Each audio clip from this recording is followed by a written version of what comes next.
세계적으로 알려진 근현대사 인물 중에 위인으로 불리는 동시에 또 많은 비판을 받는 사람이 있어요. 한쪽은 그 사람을 뭐라고 부르냐면 자유의 투사다라고 불러요. 그리고 또 다른 한쪽은 위선적인 테러리스트다라고 불러요. 이렇게 상반된 평가를 받는 그 사람은 바로 남아프리카 공화국의 최초의 흑인 대통령이었던 넬슨 만델라예요. 이 만델라는 남아프리카 공화국의 인종차별을 무너뜨린 위대한 지도자였고 무려 27년간의 감옥 생활을 했음에도 불구하고 나온 뒤에 자기의 정적들에게 복수하지 않고 용서와 화해의 길을 선택했기 때문에 지금도 수많은 사람들에게 도덕적 영웅으로 평화의 상징으로 기념되고 있어요. 하지만 동시에 이 만델라에게는 정반대의 평가도 있어요. 왜냐하면 그가 젊은 시절에 아주 극단적인 형태의 무장투쟁과 폭탄 테러를 했던 사람이었기 때문이에요. 그런데 그를 향한 부정적 평가는 과거 때문만은 또 아니에요. 만델라는 대통령으로 당선된 후에도 많은 비판을 받았었는데 그 이유는 남아공의 빈곤 문제나 에이즈 문제 등을 직접적으로 해결하지 못했기 때문이에요. 그러니까 그는 시급한 국내의 여러 현안들은 전혀 해결하지 못했고 사회 양극화의 문제도 풀지 못했습니다. 상징성만 좀 많이 가져갔었어요.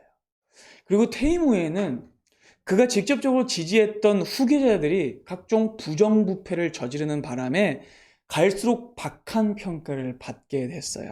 그럼 이렇게 만델라는요, 긍정적인 면과 부정적인 면을 모두 가지고 있는 사람이었어요. 근데 여러분, 사실 모든 사람에게는 빛과 그림자가 다 있죠. 장점도 있고 단점도 있습니다. 하지만 문제는 그 인물 자체보다는 대부분의 경우 이런 것 같아요. 그 사람을 지지하거나 반대하는 사람들 때문에 일어나는 것 같아요. 동의하세요, 여러분?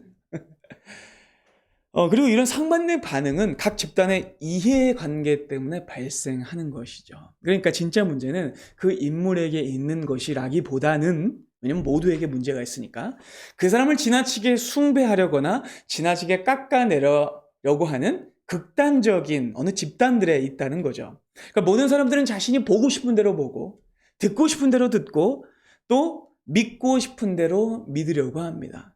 사람들은 자신의 유불리를 따라 자신이 원하는 방식으로 영웅을 만들어내기도 하고 자신이 싫어하는 방식으로 악당을 만들어내기도 합니다.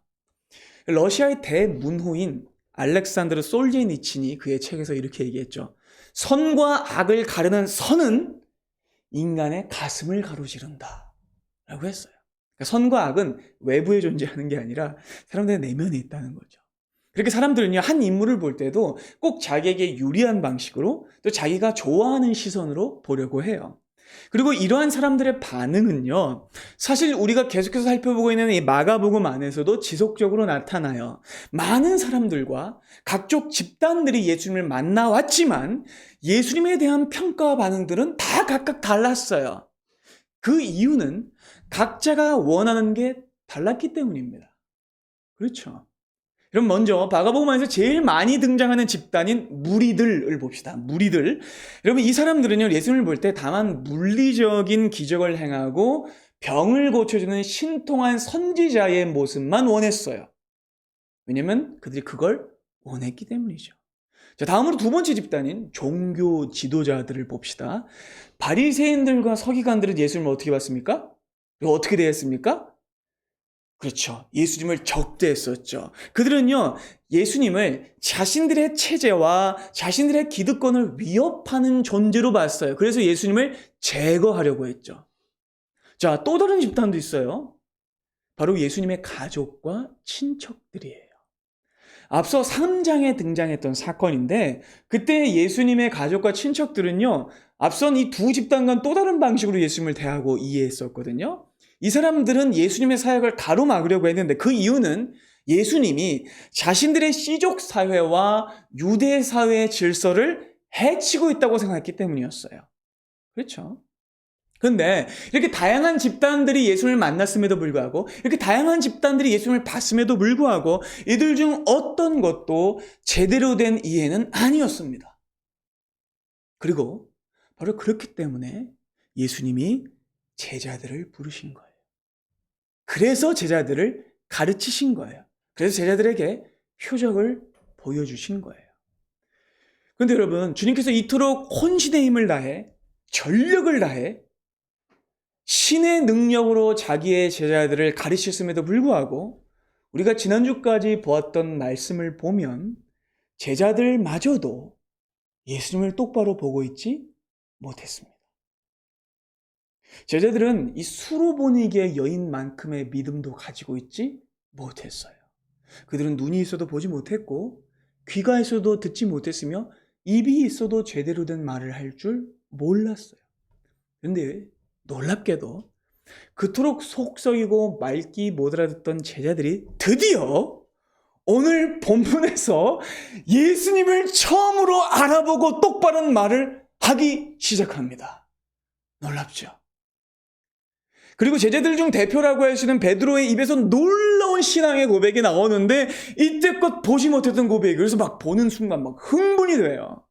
그리고 바로 이 지점이 여러분 마가복음의 전반부와 후반부를 가르는 분기점이 돼요. 분기점.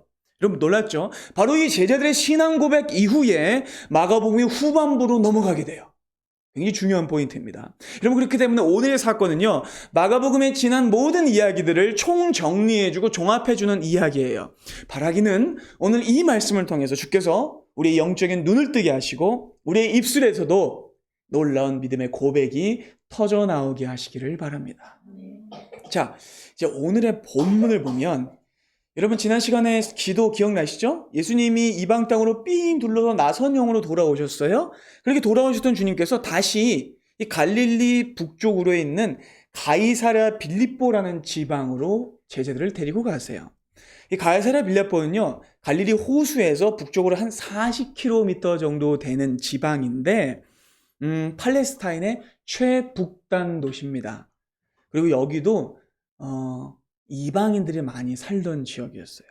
그러니까 주님은 또 한 번 제자들을 데리고 낯선 도시이자 주로 이방인들이 살고 있는 도시로 제자들을 데려가세요. 그런데 바로 거기서 예수님은 자신의 정체를 거기서 드러내세요. 여러분 그렇다면 왜 주님은 여기서 자기의 정체를 드러내신 걸까요? 예루살렘이나 제자들에게 익숙한 갈릴리 호수, 그러면 거기면 더 좋지 않았을까요? 왜 주님은 굳이 가이사랴 빌립보라는 조금은 낯선 동네를 가셔서 굳이 거기서 자기의 정체를 드러내신 걸까요? 그럼 여기에는 매우 중요한 이유가 있습니다. 왜냐하면 이곳이 오래된 우상 숭배의 도시이자 황제 숭배의 도시였기 때문이에요. 뭐라고요? 우상 숭배의 도시이자 황제 숭배의 도시예요. 그렇기 때문에 바로 이곳이어야 했습니다. 자, 여러분 우리는 열왕기서, 역대기서를 계속해서 우리가 매일마다 읽고 있죠. 그렇게 계속해서 보고 있는데 여러분 우리가 다 읽은 바와 같이 솔로몬 왕이 죽고 난 다음에 이스라엘이 북쪽과 남쪽으로 갈라지죠. 그리고 북쪽은 어떻게 돼요? 우상을 숭배하는 나라가 돼버립니다. 남쪽 유다도 우상을 섬기긴 했지만 그래도 나름대로 여호와 신앙을 지켰어요. 근데 여러분 이 북쪽 지방은 완전히 우상 지키는, 우상을 따르는 땅이 되어버렸다는 거죠. 그런데 이 가이사랴 빌립보가 우상을 숭배하는 북이스라엘 지방인데 또 그 지방에서도 어디 쪽까지 끝이에요? 북쪽 끝이에요. 이방 땅이랑 붙어있는 뭡니까? 접경지, 국경지죠. 그러니까 더 혼합적인 지역인 거예요. 그러니까 여러분 여기는 수백 년 동안 가이사랴 빌립보는 우상을 숭배하는 땅이었다라는 거예요. 그리고 여러분 이 가이사랴 빌립보에는 또 하나의 중요한 자연적 이유가 있었는데 이 지역에는 팔레스타인의 최고 높은 산인 헐몬산이 있었어요. 헐몬산은 백두산보다도 조금 더 높아요. 굉장히 높은 겁니다. 2,800m 정도 되는데 거기서 이슬이 내려와서 그 이슬로 갈릴리 호수까지 맞닿아요. 네. 그래서 이 헐몬산이 굉장히 높은 산입니다. 여러분 대대적으로 고대사회에서는요, 높은 산이 있는 지역에 뭐가 많았어요? 신전, 산랑 같은 게 많았어요. 그렇죠? 그러니까 그렇기 때문에 이곳이 굉장히 우상을 숭배하는 지역이었다는 거죠. 그리고 무엇보다 이 도시의 이름에서 여러분 아마 추측할 수 있으셨을 겁니다. 이 도시의 이름에 뭐가 붙어 있어요? 가이사랴. 가이사가 뭡니까? 시저, 카이사르죠. 로마 황제의 이름입니다. 헤롯 대왕의 아들 중에 한 사람인 이 헤롯 빌립이 로마를 향한 충성심을 드러내기 위해 이 도시 이름을 바꾼 거예요. 그래서 원래는 빌립보라는 도시였는데 가이사랴 황제에게 바친 뭐라고 하면 좋을까요? 예를 들어서 만약에 서울을 우리가 외정 때 천황이가 바친다 그러면 메이지 서울이라고 붙인 거예요. 이해되시죠? 예. 그러니까 여러분 이렇게 가이사랴 빌립보에는 황제를 숭배하는 도시라는 기본적인 특성이 있었고 뿐만 아니라 그렇기 때문에 이 가이사랴 빌립보에는 어떤 동상이 있었을까요? 그렇죠. 황제의 동상이 있습니다. 월계수를 쓰고 있는 그 황제의 동상. 그렇다면 여러분 이 가이사랴 빌립보는요. 가이사를 주라고 부르는 지역이라는 거예요. 다시 한번요. 지난주와 지난주 말씀대로 다시 한번 얘기해보면 가이사를 퀴리에로 부르는 지역이라는 거예요. 이곳은 수많은 신들을 섬김과 동시에 그 많은 우상들을 퀴리에 주라고 부르는 도시라는 거죠. 이곳은 바알을 퀴리에라고 부르는 도시고 제우스를 퀴리에라고 부르는 도시고 인간의 욕망을 부추기는 각종 모든 것들을 전부 다 퀴리에라고 부르는 우상 숭배의 도시였다는 거예요. 근데 여러분 바로 이 도시에서 우리 주님은 제자들에게 매우 중요한 질문을 하십니다. 너희는 나를 누구라 하느냐? 라는 질문이죠. 그럼 주님이 뭘 의도하신지 아시겠죠? 그리고 놀랍게도요. 이건 주님이 처음으로 제자들에게 하신 질문이기도 했어요. 물론 그전에도 주님은 제자들에게 뭔가를 물으신 적이 있긴 있어요. 근데 제가 한번 대충 들어볼게요. 어떤 질문이었는지. 너희에게 떡 몇 개나 있느냐? 너희가 아직도 이 비유를 알지 못하느냐? 아직도 깨닫지 못하느냐? 여러분 이걸 질문이라고 할 수 있어요? 질문이라고 할 수 없죠. 여러분 이 질문들은요. 정체성이나 신앙에 대한 질문이 아니라 제들의 믿음이나 태도를 점검하기 위한 것이었기 때문에 진짜 질문이라고 할 수는 없죠. 그러니까 여러분 이 말은 주님께서 이전에는 제자들에게 정말 제대로 된 질문을 하신 적이 한 번도 없었다라는 얘기예요.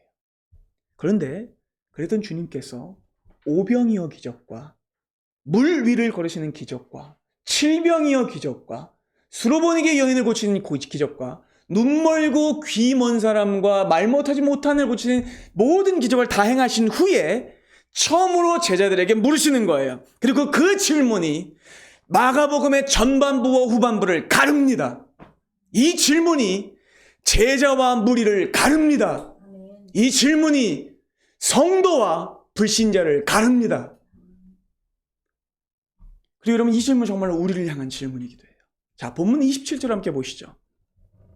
예수와 제자들이 빌립보 가이사랴 여러 마을로 나가시는데 주님이 꼭 길에서 물으세요. 여러분 굉장히 의미심장하죠. 어느 길로 갈 거냐는 거예요. 길에서 물으시는데 사람들이 나를 누구라고 하느냐라고 물으시자 제자들이 대답하죠. 하여튼 이런 대답은 찰떡같이 해. 그렇죠? 어떤 사람은 세례 요한이라고 하고요. 어떤 사람은 엘리야라고 하고요. 더러운 선지자 중에라고 하나라고 합니다. 여러분, 근데 주님은 이 대답을 듣고는 질문을 하나 더 하세요. 자, 다음 절을 한번 보시죠. 좋다. 너희는 나를 누구라 하느냐라고 하세요. 여러분, 주님의 의도가 보이십니까? 여러분, 중요한 건요. 첫 번째 질문이 아니라 두 번째 질문인 거예요. 그러니까 주님은 이 두 개의 질문을 통해서 무언가를 말씀하고 계신 건데 이 두 개의 질문을 이어보면 주님은 이렇게 말씀하고 계신 거예요. 그래? 근데 그 사람들은 뭐라고 말하는지는 나에게 중요하지 않아. 그건 너희들에게도 중요하지 않지. 사람들이 나를 어떻게 평가하든 그건 내 알 바가 아니다. 그러나 정말 중요한 건 너희들이 나를 누구라고 하는지가 중요하다 라고 하신다는 거예요. 그러니까 여러분 지금까지 모든 사건과 모든 이야기와 훈련의 과정들을 다 생각해 볼 때 주님은 이 질문을 하기 위해 제자들을 여기까지 데리고 오신 거라는 거예요. 그래서 사실 여러분 제자들은요 예수님을 따르기 시작한 그 처음 순간부터 그물과 배를 버리고 그리고 세리로 있다가 그곳을 버리고 예수님을 쫓아간 그 후부터 제자들은 모두 다 각자가 예수님의 정체성에 대한 질문과 인식을 나름대로 가지고 있었을까요? 예수님은 이런 분이시지라는. 그렇죠. 근데 여러분 지금까지 제자들은요 예수님을 부를 때 고작 불렀던 호칭이 뭐였냐면 선생님이었어요. 라비어였어요. 고작 이 호칭만 있었다는 건 제자들이 예수님을 인식한 방식이 고작 뭐였다는 거예요? 선생님이었다는 거예요. 그런데 주님께서 오랜 제자 훈련의 시간을 지나 도착한 로마 황제의 도시, 그를 퀴리에라고 부르는 도시에서 이렇게 물으세요. 너희는 나를 누구라 하느냐?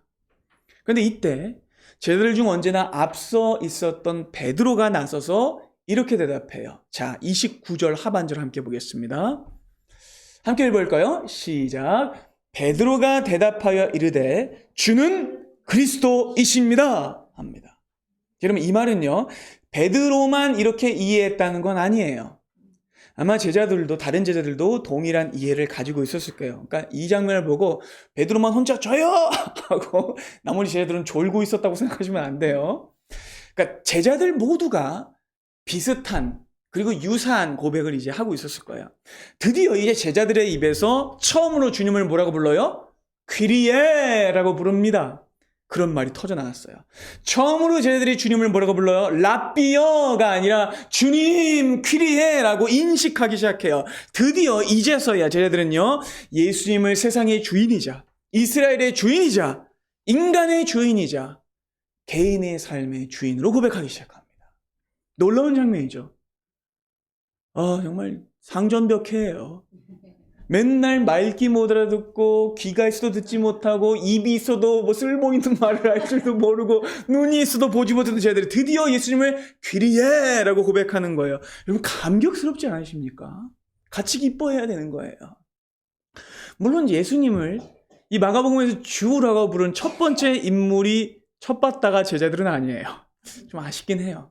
앞서 수로보니게 여인이 처음으로 주님을 퀴리에라고 불렀죠. 하지만 그럼에도 불구하고 드디어 제자들의 입에서 이 고백이 나왔다는 건요, 정말 우리의 가슴을 떨리게 만드는 장면입니다. 근데 여러분, 여기서 베드로가 한 말을 조금 더 구체적으로 살펴봐야 돼요. 베드로는 이렇게 말해요. 주는 그리스도이십니다. 이 말은 퀴리에는 그리스도이십니다 라는 말이에요. 여러분, 여기서 크리스토라는 말은요, 메시아라는 말이에요. 자, 그리스도가 히브리어고 메시아가 헬라어예요. 이 둘은 같은 뜻인데 기름 부음 받은 자라는 뜻이에요. 기름 부음 받은 자라는 말을 더 풀었으면 이거예요. 하나님께서 친히 임명하신, 하나님이 보내신 분이라는 뜻이에요. 그러니까 지금 베드로와 제자들은 이렇게 말하고 있는 거예요. 예수님은 우리의 주님이시고 하나님이 친히 임명하고 보내신 구원자이십니다 라고 말하고 있다는 거예요. 엄청난 고백이에요. 그럼 이게 얼마나 놀라운 고백인지 앞선 설명을 통해서 다시 한번 종합해 볼까요? 지금 베드로와 제자들은요, 로마 황제에게 바쳐진 도시에서, 로마의 카이사르를 퀴리에라고 부르는 도시에서, 온갖 우상들이 즐비한 최첨단의 도시에서, 마천루가 세워져 있고 화려함으로 치장된 가장 세속적인 도시에서 예수님을 뭐라고 부르고 있어요? 퀴리에라고 부르고 있는 거예요. 주님을 그리스도라고 부르고 있는 거예요. 근데 여러분 생각해 보세요. 제자들은요, 지금 이렇게 말하고 있는 거예요. 팔레스타인 전역에서 가장 초라하고 비루한 지역인 나사렛 출신이신 예수님을 가장 화려한 황제의 도시에서 주와 그리스도라고 부르고 있는 거예요. 놀라운 장면입니다. 놀라운 장면. 그리고 이건 지난 시간까지 이야기를 보면서 답답했던 우리의 가슴을 뻥 뚫어주는 고백이기도 해요. 그래서 정말 우리가 마가복음을 보면서 제자들 이거 언제 사람 되려나 했는데 드디어 사람이 되었어요. 마늘과 쑥을 먹고 사람이 된 게 아니라 주님의 말씀을 먹고 사람이 되었어요. 드디어 제자다운 고백을 해요. 그리고 이 장면을 볼 때 우리는 한편으로는 주님께도 심심한 축하의 말씀을 드리고 싶어요. 주님 고생하셨죠. 이 먹통 같은 제자들, 이 은수 같은 제자들, 말귀 못 알아먹는 제자들 훈련시키느라고 고생하셨어요 라는 말씀을 드리고 싶은 마음까지 들죠. 근데 여러분, 우리가 한 가지 분명히 알아야 될 게 무엇이냐면, 이 고백을 제자들이 했지만 이 고백이 제자들 자신의 지적 능력이나 자신들의 판단 능력으로 얻게 된 것이 아니라는 거예요. 같은 사건을 기록한 마태복음 16장을 보면요, 베드로가 고백한 이 장면이 좀 더 세밀하게 기록되어 있는데, 이때 베드로의 고백을 예수께서 뭐라고 답변하셨는지 함께 보겠습니다. 자, 마태복음 16장 보시죠. 예수께서 이렇게 대답하십니다. 바요나 시몬아 너에게 복이 있도다 칭찬하신 거예요. 그리고 이를 내게 알게 하니는 혈육이 아니요 사람이 아니요 육체가 아니요 하늘에 계신 내 아버지시니라. 놀라운 고백입니다. 여러분, 제가 늘 말씀드리죠. 인간은 어떤 경우에도 스스로 하나님을 알 수 없습니다. 인간이 하나님을 알 수 있는 유일한 통로는 하나님이 찾아오셨을 때뿐입니다. 하나님이 알게 하실 때뿐입니다. 그러니까 베드로와 제자들이 이렇게 고백할 수 있게 된 건 주님이 친히 가르치셨기 때문이라는 거예요. 하늘에 계신 하나님께서 알게 하셨기 때문이라는 거예요. 그러니까 주님이 보게 하셨기 때문에 제자들이 보게 된 것이고, 주님이 눈을 뜨게 하셨기 때문에 그들의 눈이 뜨게 된 것이라는 겁니다. 그리고 여러분, 이것이 바로 우리의 퀴리에이신 그리스도께서 이 땅에 오신 이유입니다. 주님은 다만 사람들에게 숭배받고 인정받기 위해 오신 분이 아니에요. 주님은 우리의 눈을 뜨게 하기 위해 오신 분이시고, 우리의 입술에서 예수 그리스도를, 주와 그리스도를 고백하게 하기 위해 이 땅에 오셨습니다. 드디어 마침내 이렇게 제자들의 눈이 뜨여진 거예요. 여러분, 그리고 이때 제자들의 심정은 어땠을까요? 그 길에서 주님께 칭찬을 받았잖아요. 막 가슴이 막 들썩였을 거예요. 막 마음이 고양됐을 거예요. 막 뽕이 차올랐을 겁니다. 막 가슴에서. 근데 여러분, 예수님이 곧이어 이해할 수 없는 말씀을 하세요. 우리 30절 보겠습니다. 이에 자기 일을 아무에게도 말하지 말라고 경고하십니다. 고개를 갸우뚱하게 되는 지점이죠. 주님은 자랑할 만한 고백을 들으셨음에도, 굉장히 중요한 고백을 하게 하셨음에도 불구하고 이 많은 사람들에게 전해져야 할 진리를 아무에게도 말하지 말라고 단단히 경고하세요. 근데 여러분, 이상한 점은요, 여기서 끝이 아니에요. 이 말씀 후에 예수님은요, 제자들에게 엄청난 충격이 될 만한 말씀을 하십니다. 31절 보시죠. 함께 읽어볼까요? 인자가 많은 고난을 받고 장로들과 대제사장들과 서기관들에게 버림받아 죽임을 당하고 사흘 만에 살아나야 할 것을 비로소 그들에게 가르치시되 드러내놓고 말씀을 하시니. 여러분, 여기서 유심히 살펴볼 것이 있어요. 자, 예수께서는 자신이 퀴리에이고 그리스도인 것을 제자들에게 알리지 말라. 사람들에게 알리지 말라고 경고하셨죠. 근데 그 비밀을 동시에 누구에게나 알려주세요? 제자들에게는 드러내셨다라고 나오고 있어요. 여러분, 우리 이미 마가복음 앞에 말씀을 통해서 배웠습니다. 주님은 제자들에게는 밝히 보이시고 외인들에게는 어떻게 하세요? 숨기시죠. 근데 여러분, 더 충격적인 건 예수님이 하신 말씀의 핵심 때문이었어요. 제자들은 이 말씀을 듣고 어마어마한 충격을 받습니다. 주님은 이렇게 말씀하셨어요. 나는 장로들과 대제사장들과 서기관들에게 버림받고 죽임당한 후에 사흘 만에 다시 살아날 것이다. 그럼 제가 이 말씀을 왜 계속해서 충격적이라고 말씀드리냐면, 여러분들이 이 말씀을 낯설게 보도록 하기 위함입니다. 여러분, 우리는요, 성경을 오랫동안 읽어왔어요. 교회 안에서 자라왔어요. 예수님이 이 땅에 오신 이유가 우리의 죄를 대신하여 죽으시고 다시 살아나기 위함이라는 걸 우리는 오랫동안 들어왔어요. 그래서 우리는 더 이상 이 말씀에 놀라지 않습니다. 아주 당연하게 생각합니다. 감흥을 받지 못해요. 근데 여러분, 그래서는 안 됩니다. 성경을 그렇게 타성에 젖은 채로 심드렁하게 읽으시면 안 됩니다. 여러분, 생각해 보세요. 제자들은 이 말씀을 처음 들었어요. 뭐라고요? 처음 들었다고요. 깨달아지십니까?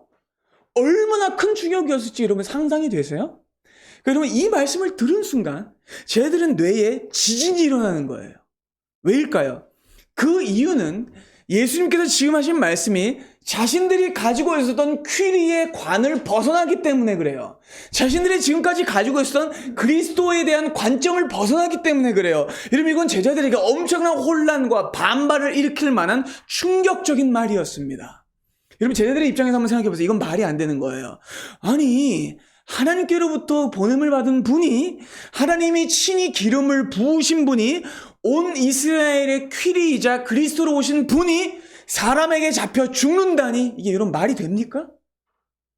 말이 안 되는 거예요. 그리고 여러분 여기에는 더 자세한 설명이 필요해요. 여러분 제자들이 이렇게 놀란 이유에는 뭐 때문이라고요? 그들이 가지고 있었던 퀴리의 관 때문이라고 그랬죠. 그리고 그들이 가지고 있었던 그리스도 관 때문이라고 그랬죠. 여러분 제자들이 이렇게 놀란 이유는 우리가 이미 살펴본 역사적 맥락 때문이에요. 당시 유대인들의 사고방식은요, 성경에 입각한 것이 아니라 전통에 절여져 있었어요. 자, 깨달으십니까? 그러니까 바리새인들과 서기관들이 뭘 쳤어요? 자꾸 생명의 떡에다 뭘 쳤어요? 자꾸 누룩을 쳤죠. 그래서 그 누룩만 보여줬죠. 하나님의 말씀마저 썩게 만들었죠. 그래서 당시의 유대인들은요, 고난받는 퀴리에 죽임당하는 그리스도에 대한 개념은 전혀 인지하고 있지 못했다는 거예요.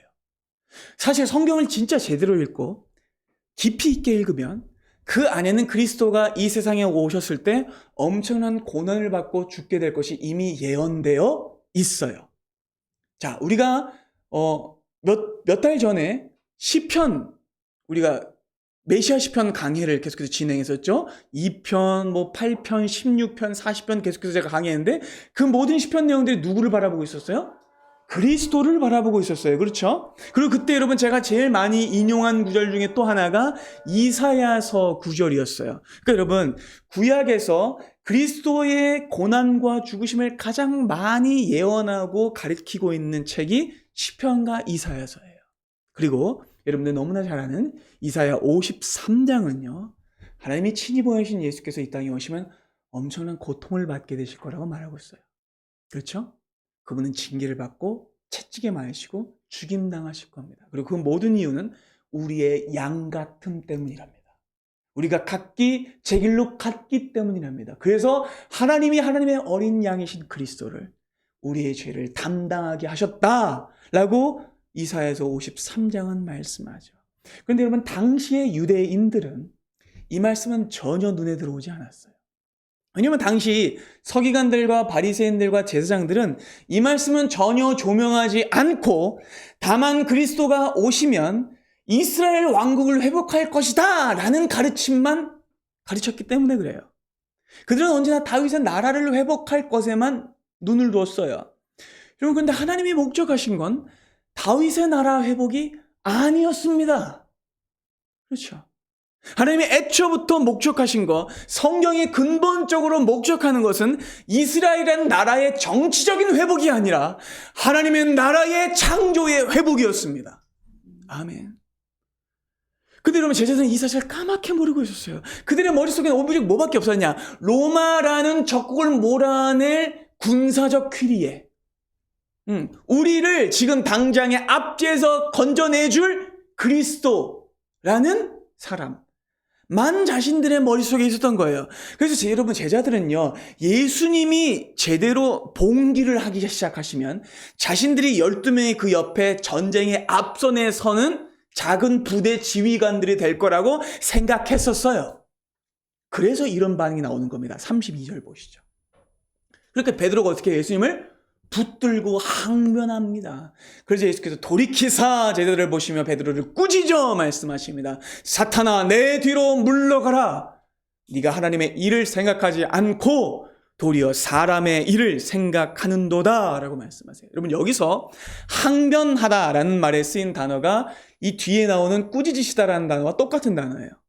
여러분 그러니까 베드로는요 거의 예수님의 멱살을 잡았다라는 거예요. 멱살을 잡다시피 주님 지금 무슨 소리 하시는 거예요? 라고 했다는 거예요. 주님이 죽긴 왜 죽어요? 아니 지금 우리가 처자식 다 버리고 배도 다 버리고 지금 우리 일자리 전부 다 버리고 예수님 쫓아왔는데 지금 무슨 소리 하시는 거예요? 라고 했다는 말입니다.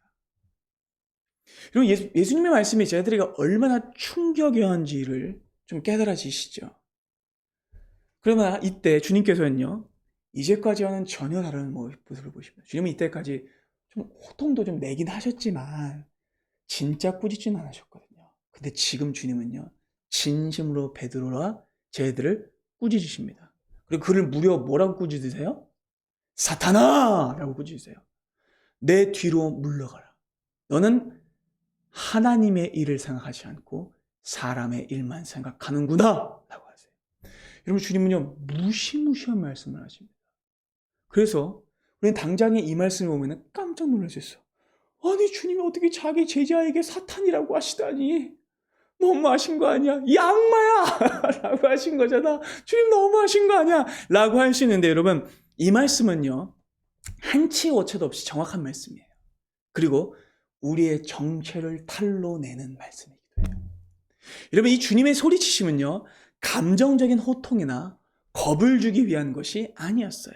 주님의 말씀은 베드로와 제자를 향한 조롱도 아니었습니다. 이 말씀은 오히려 자기의 양의 뒤에 숨어 그를 넘어뜨리게 만드는 악한 이리와 뱀을 쫓아내는 말씀이었습니다. 그리고 놀랍게도 주님은 이 말씀을 통해 자신의 정체를 또 한 번 드러냈어요. 왜냐하면 우리 주님이 이 땅에 오신 이유가 사탄을 몰아내기 위함이기 때문입니다. 여러분 보세요. 주님은요, 야 베드로야, 너 사탄 들렸어, 너 마구니가 들렸구나 라고 하면서 베드로를 떠나지 않으세요. 주님은요 지금 베드로에게 사탄아 물러가라 라고 하시면서 베드로를 어떻게 하고 계세요? 지키고 계세요. 아멘. 주님은 적극적으로 지금 악을 쫓아내고 계세요. 감히 내 새끼들한테 더러운 마구니가 씌이지 않도록 주님께서 그들을 몰아내고 계신 거예요. 여러분, 주님은 바로 그리고 이 일을 위해 이 땅에 오셨습니다. 주님은요 다만 사람들에게 표적을 보여주시기 위해, 단순히 병을 고치기 위해 오신 분이 아니에요.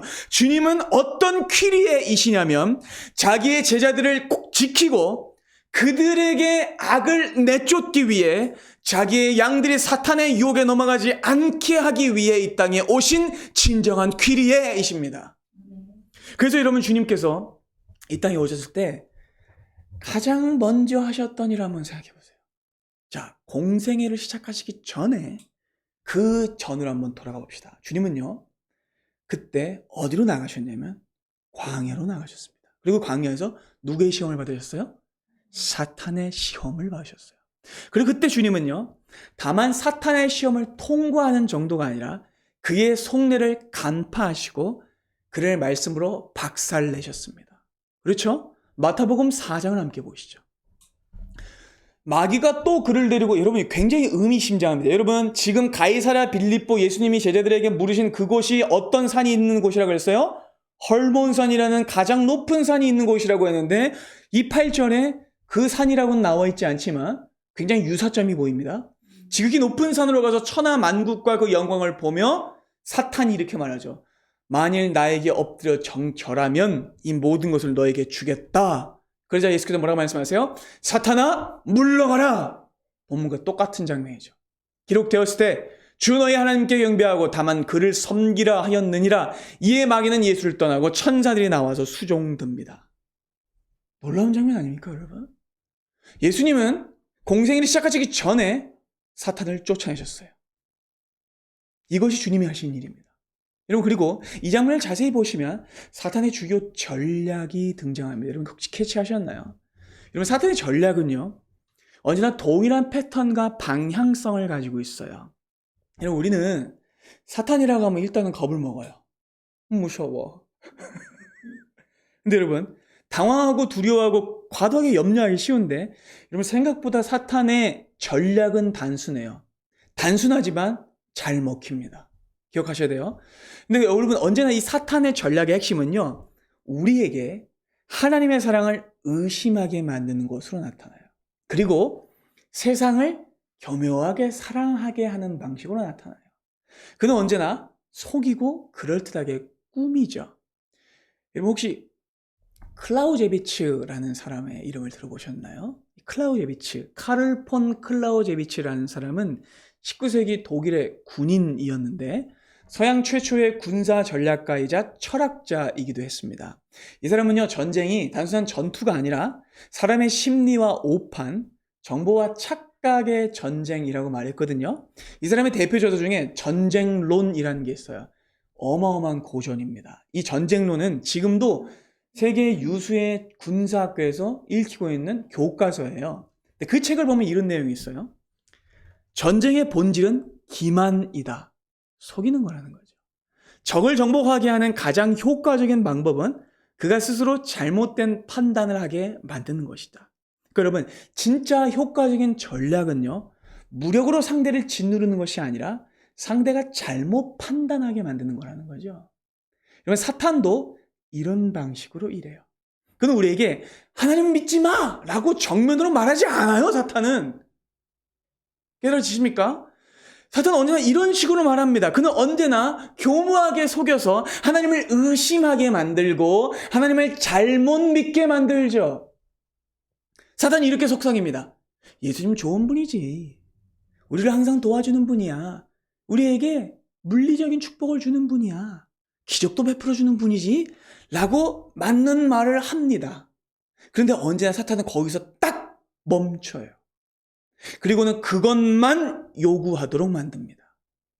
사탄은 언제나 핵심을 교묘하게 빼버리고 주객을 전도시킵니다.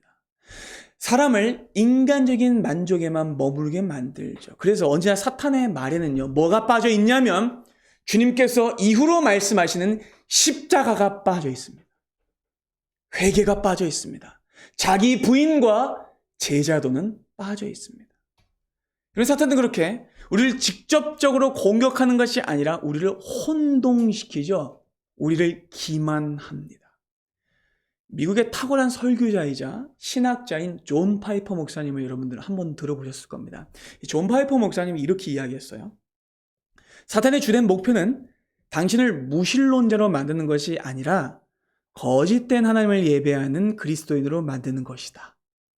당신은 하나님에 대해 열정을 가질 수는 있지만 그것은 잘못된 하나님일 수 있다. 당신의 하나님은 성경에 계시던 하나님이 아니라 당신의 욕망이 만들어낸 투영물이자 우상일 수 있다. 라고 했어요. 여러분, 그리고 이것이 바로 제자들이 당시에 숭배하고 있었던 퀴리에였습니다. 그들이 가지고 있었던 그리스도였죠. 그러나 그것들은 우상이었습니다. 하나님같이 보였지만 전혀 해로워 보이지 않았지만 실은 위험한 진짜 우상이었죠. 그들 안에 있었습니다.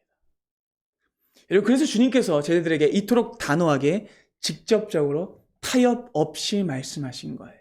그러면 주님은요, 우상의 도시인 이 가이사랴 빌립보에서 베드로와 제자들의 마음속에 뿌리 깊게 자리 잡고 있었던 우상을 박살내고 그들의 잘못된 퀴리의 관을 깨뜨리고 올바른 그리스도 관을 그들에게 심어주시기 위해 제자들에게 물으신 거라는 거예요. 그래서 주님이 이렇게 말씀하시죠. 34절 보겠습니다. 무리와 제자들을 다시 불러 말씀하시죠. 누구든지 나를 따라오려거든 자기를 부인해야 한다. 자기 십자가를 지고 나를 따라와야 한다. 누구든지 자기 목숨을 구원하고자 하면 잃을 것이요. 누구든지 자와 복음을 위하여 자기 목숨을 잃으면 구원하리라. 잠깐만요. 이전. 자, 여러분, 근데 이 말씀을 자세히 보시면 이 안에는 첫사람 아담이 실패한 이유와 그 지점이 담겨 있어요. 최초의 뱀이 에덴에서 사탄이 아담을 무너뜨린 전략이 여기에 있습니다. 자, 보세요. 다음 절을 보시면 이 내용은요, 이 예수님의 말씀을 전부 다 뒤집는 말씀이었어요. 다음 내용 보실까요? 아담은요, 하나님을 부인하고 자기가 왕이 되어 뱀, 즉 사탄을 따랐습니다. 아담은요, 자기 목숨을 구원하고자 했기에 잃어버렸습니다. 그러나 여러분, 예수님은 여기서 문제만을 말씀하신 것이 아니라 해답까지 말씀하십니다. 그리스도와 복음을 위하여 자기 목숨을 잃으면 구원받을 것이다 라고 말씀하십니다. 여러분, 아담이 왜 실패했다고요? 자기 스스로를 믿었기 때문입니다. 자기가 만들어낸 퀴리의 관을 가지고 있었기 때문입니다. 그 스스로가 그리스도가 되려고 했기 때문입니다. 근데 여러분, 지금 예수님은요, 베드로와 제자들이 똑같은 실수를 할 수 있는 그 지점이 발생하자 주님은 말씀으로 그들에게 온전한 지혜와 지식과 믿음을 갖게 하십니다. 여러분, 아담이 실패한 이유, 그가 죽음에 이르게 된 이유는 잘못된 구원관을 가지고 있었기 때문이었어요. 잘못된 퀴리의 관을 가지고 있었기 때문에 그랬어요. 그런데 여러분, 예수 그리스도께서 하나님께 진정으로 보냄 받으셨습니다. 사랑하는 여러분, 여러분들이 진정으로 생명과 안위와 구원을 원한다면 여러분들 마음속에 있는 잘못된 우상을 버려야 돼요. 나를 퀴리에로 여기고 내 욕망을 퀴리에로 여기는 가짜 신앙에서 빠져나와야 해요. 그 모든 것을 버리고 사람의 길을 떠나 하나님의 길로 가야만 우리는 진정한 생명을 얻을 수 있습니다. 그러나 거짓된 생명을 얻으려고 하면 우리는 다 죽고 말 겁니다. 그래서 여러분, 전혀 복음과 관련 없는 삶을 살면서 얼마든지 나는 복음을 안다라고 말할 수 있다는 거예요. 지금은 예수를 전혀 따르고 있지 않으면서 나는 예수를 따르고 있다라고 말할 수 있다는 거예요. 너무나 안타깝게도 지금도 수많은 사람들은요, 이렇게 스스로를 속이고 있고요, 주님도 속이고 있고요, 교회 안에 있는 자기의 동료들도 속이고 있어요. 그러나 사랑하는 여러분, 하나님은요 업신여금을 받지 않으십니다. 주님은 이 말씀을 통해, 그리고 속이고 있는 우리를 향해 이렇게 말씀하세요. 사탄아, 내 뒤로 물러가라. 사람의 길로 가서는 안 된다 라고 말씀하세요. 하나님은 그렇게 자기 유익을 위해 하나님을 우상으로 만들고 자기 편한 대로 이용해 먹는 것을 원하지 않으십니다. 칼의 노래를 쓴 김훈 작가를 아시죠? 김훈 작가가 이 칼의 노래, 즉 난중일기를 재구성해가지고 굉장히 공전에 히트를 했잖아요. 저도 제 인생의 책 중에 꼽히는 책 중에 하나입니다.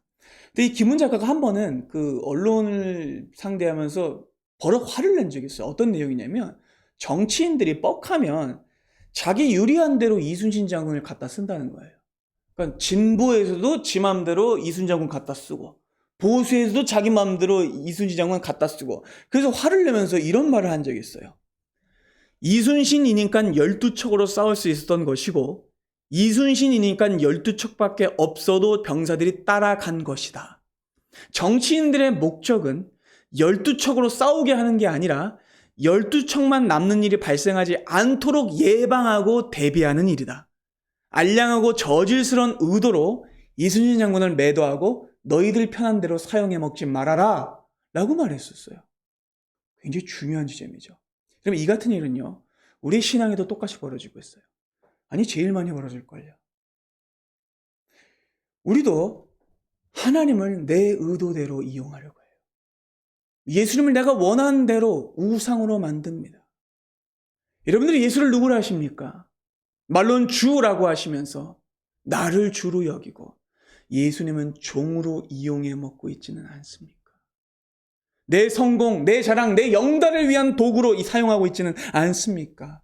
그러나 여러분께 묻겠습니다. 여러분은 예수님을 누구라 하십니까? 그리스도께서 이 땅에 오신 이유는 사람의 일이 아니라 하나님의 일을 위함이었습니다. 그분은 인간의 개인적 소원이 아니라 하나님의 큰 뜻을 이루기 위해 이 땅에 오셨습니다. 그분은 우리를 완전히 바꾸고 새롭게 하고 우리에게 악을 몰아내기 위해 이 땅에 오셨습니다. 그분은 우리가 잃어버렸던 하늘의 모국어인 복음어를 알아듣게 하시기 위해 이 땅에 오셨습니다. 그분은 우리가 복음을 따라 사는 진정한 새로운 피조물이 되게 하기 위해 이 땅에 오셨습니다. 그래서 사랑하는 여러분, 기억하십시오.